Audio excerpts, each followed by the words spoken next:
Greetings mga migs! Welcome back sa Boy na Salita TV. So ito na naman tayo sa ating segment na Tanong Mo, Sagot Ko.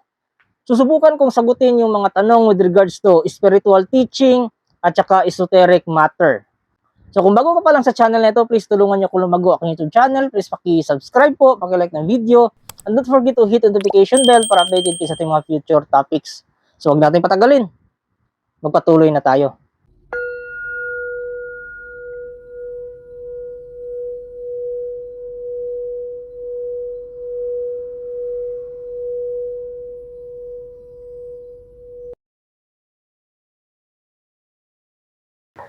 Ang unang tanong ay mula kay Arcel Diestro. Matagal ko ng subscriber to. Maraming salamat sir at shout out sa iyo Sir Arcel Diestro.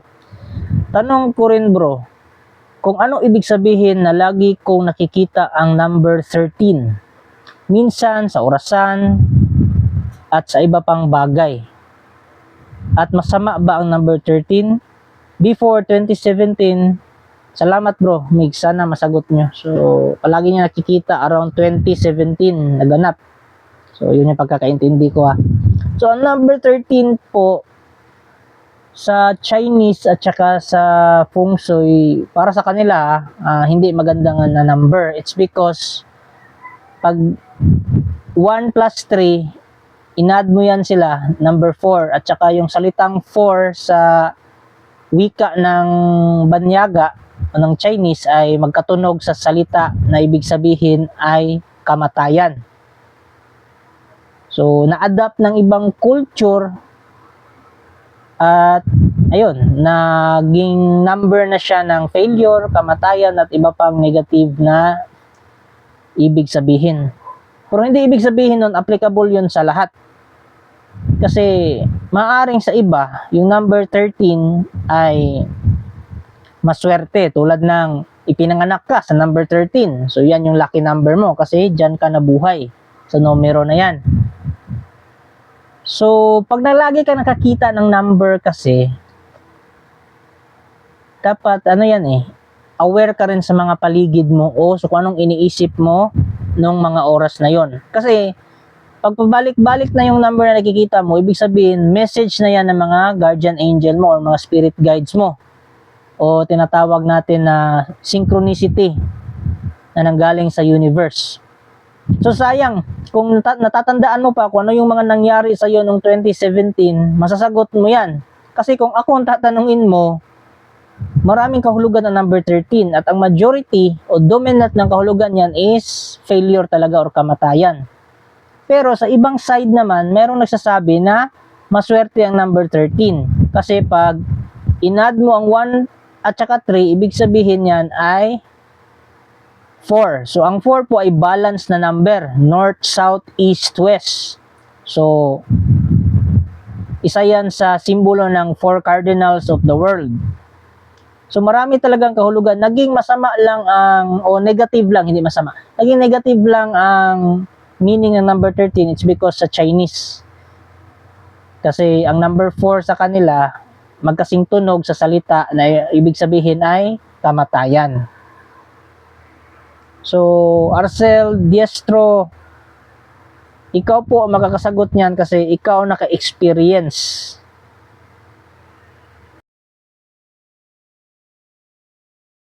Ang next question ay mula kay Blade Jester. Shout out sa iyo, Blade Jester.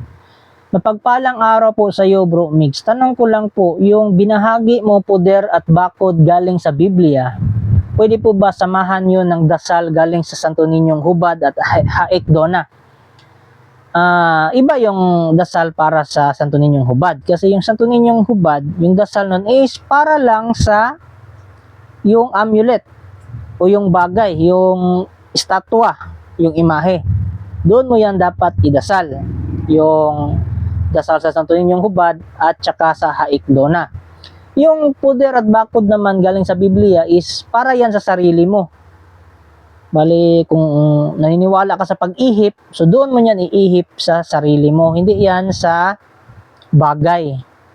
So, kung pwede bang samahan, hindi ko masasagot yan kasi iba po ang Diyos na pinapatungkulan sa Santo Niñong Hubad at hindi yun biblical gods. Kasi ang God na pinatutungkulan sa Bible is iba din. Yun yung Abrahamic religion God. So, ihiwalay mo na lang, pwede mo silang dasalin ng sa kaparehong oras, pero unahin mo yung biblical na puder at bakod. Kasi para yun sa sarili mo, protection mo yun. Dahil kung tatawagin mo na yung espiritu na gabay ng isa to ninyong hubad, at saka nung haekdona is protektado ka na.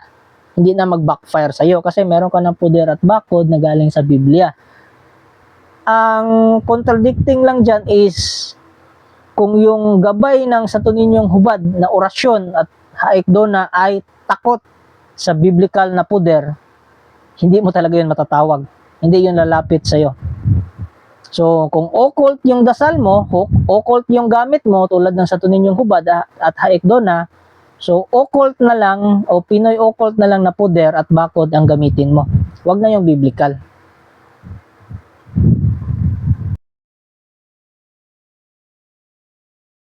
Ang third question natin ay mula kay Marocco Clerk. So, ito yung parang main topic natin. Puder at saka pondo. So, marami kasing mali ang pagkakaintindi ng puder, pondo at bakod.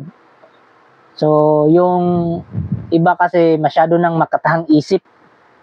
Tapos may mga gumagawa pa ng topic dyan sa YouTube na kinopya lang din sa ibang tao na ang basihan ay katahang isip.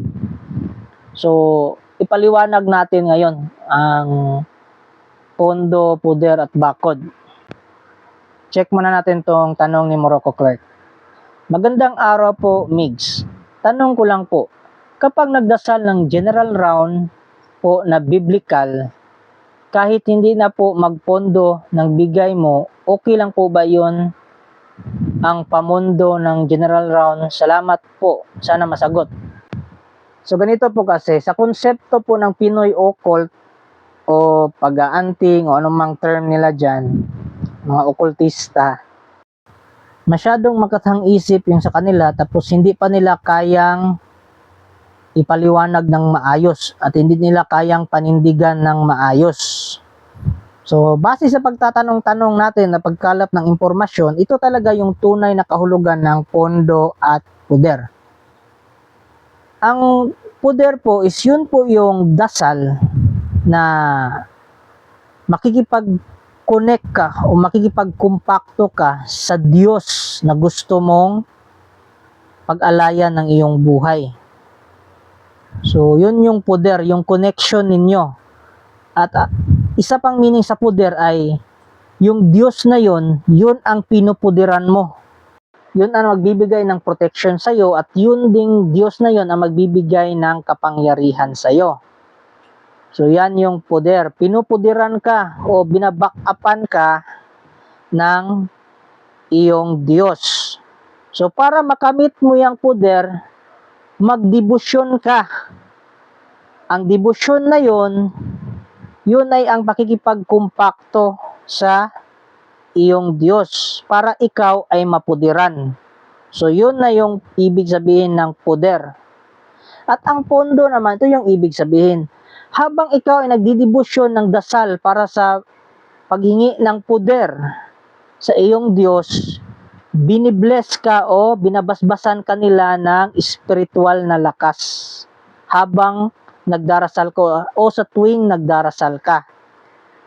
So yun na yun ang magiging pondo mo, yung blessing o basbas na galing sa kanila. Ang sa Pinoy occult kasi, lalo na ngayon sa makabago, yung mga nauso na yung mga maestro at commander sa YouTube, masyadong makatang isip na. Meron na silang spell o orasyon para kuno sa pagpondo. Mali naman yun. Rekta kang orasyon para sa maghingi ng pondo pero hindi ka nakipagkumpakto sa Diyos na yon, hindi ka humihingi ng poder sa kanila, useless yon. Kasi ang pagpupuder o pagdadasal o pagdebosyon para makahingi ng poder sa iyong deity, yun na yung mismo magbibigay ng pondo sa iyo. Kasi every time na nagdadasal ka sa kanya, humingi ka ng protection, spiritual na protection, binibless ka rin nila, binabakuran ka nila, o sa amin mga Bisaya, ang tawag yan, payong. Ginapayungan ka nila sa ilahang spiritual energy. So, yun na yung magiging pondo mo, yung energy na yun. So, sa sobrang tagal mo magdasal, sobrang lakas na nung payong, sobrang kapal na nung payong na parang pabilog na yan na bumabalot sa'yo. Hindi na basta payong, parang shield na. Kasi sa konsepto ng Pinoy Occult, iba. Para sa kanila, yung pondo is yung para sa katawan mo, magagamit mo na bala, kuno.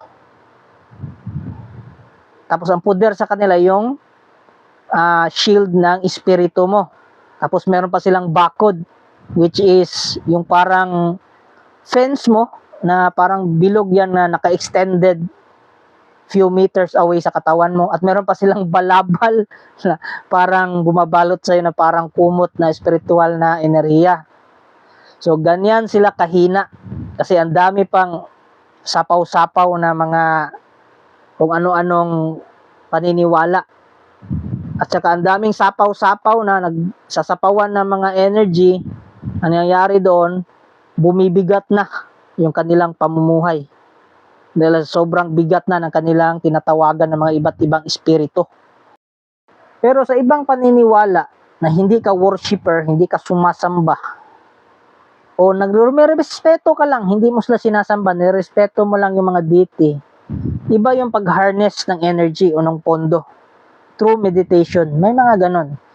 Hina-harness mo yung energy ng buong sangsinukob. Hina-harness mo yon sa katawan mo.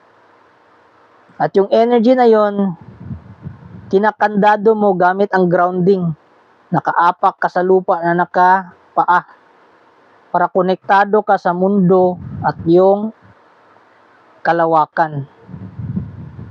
Kumbaga, nakalock yung pundasyon mo. Hindi ka basta-bastang matutulak o mabubuwal. Sa ibang paniniwala yan ha. Yun yung sa mga hindi worshiper o hindi sumasamba. Tapos yung mga deity na lang, ang purpose na nila is evocation. Kung baga, tatawagin mo sila pero hindi na nila pinapadaan sa katawan mo yung kapangyarihan nila. So nasa gilid lang sila o nakapalibot sa'yo na sumusuporta sa'yo. So sa mga worshiper, iba yon. Yung deity nila is nilulukob talaga sila ng deity nila. Ang kapangyarihan ng deity nila. Nagawan ko na yon ng video dati about invocation at evocation. So ilalagay ko na lang sa comment section at sa description yung link ng video. So balik tayo sa tanong ni Morocco Clerk. So pwede na ba yun na pamondo? Oo, pwede na. It's because iba naman yung konsepto ng ating biblical round or general round na puder at bakod na biblical. So yan po ay pakikipagkompakto sa Diyos Ama through Jesus Christ. So humihingi ka ng poder o shield spiritually sa God the Father through Jesus Christ. So yung blessing na yon, yung energy na yon, considered na yon as pondo. So literal talaga siya na lohikal. Hindi tulad ng sa Pinoy Occult na masyadong kathang isip. Kathang isip na nga, dinagdagan pa nila ng mas maraming kathang isip. Hindi na nila kayang panindigan yung kathang isip nila, kung ano-ano nila mga pinagsasabi, at hindi pa nila kayang ipaliwanag. Yung mga usal nga, hindi nila kayang ipaliwanag. Hindi nila alam kung ano yung kahulugan, hindi nila alam kung sino yung tinatawag.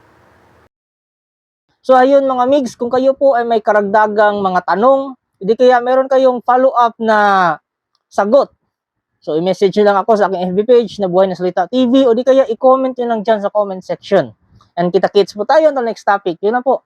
Thank you.